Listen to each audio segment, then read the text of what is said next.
The father recklessly opened fire, causing his son to be savagely mauled by a lion. Though he fired again to stop the attack, he still couldn't reverse the brutal outcome. In the end, he could only watch helplessly as his son was dragged away. Just when everyone thought the boy was surely dead, a single drop of the lion's blood accidentally dripped into the boy's wound. Human and beast DNA began to merge, and Craven's body started to transform. Though his father later avenged him, Craven's heart was still filled with hatred. He despised his father's cold-bloodedness and killing completely disillusioned with his family. That night, he decided to run away from home. But suddenly, the tiles beneath his feet shattered and he plummeted down, yet miraculously landed firmly on his feet. Craven couldn't believe his eyes. Little did he know his body's changes were just beginning. The next day, the ground suddenly shook violently. He turned to look and saw a massive herd of buffalo stampeding toward him. There was no time to dodge. He crouched down in terror, covering his head, expecting to be trampled into a bloody pulp. But at the moment of impact, the entire herd swerved around him,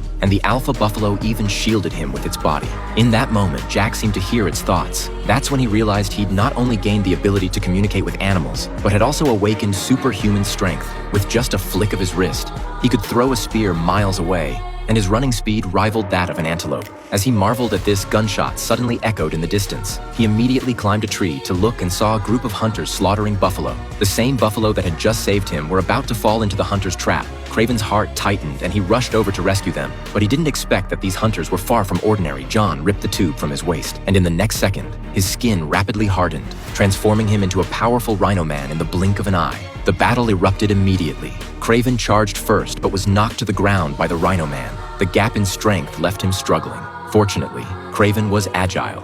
After breaking free, he tried to ram the rhino man with a truck, but the rhino man stopped it bare-handed. Using nothing but brute force, he lifted the entire truck. After several rounds, Craven was covered in wounds. No matter what he tried, he couldn't penetrate the rhino man's iron defense. At this life-or-death moment, he spotted a weakness at the rhino man's waist. So with every ounce of strength, he drove an iron rod deep into it. The rhino man finally crashed to the ground.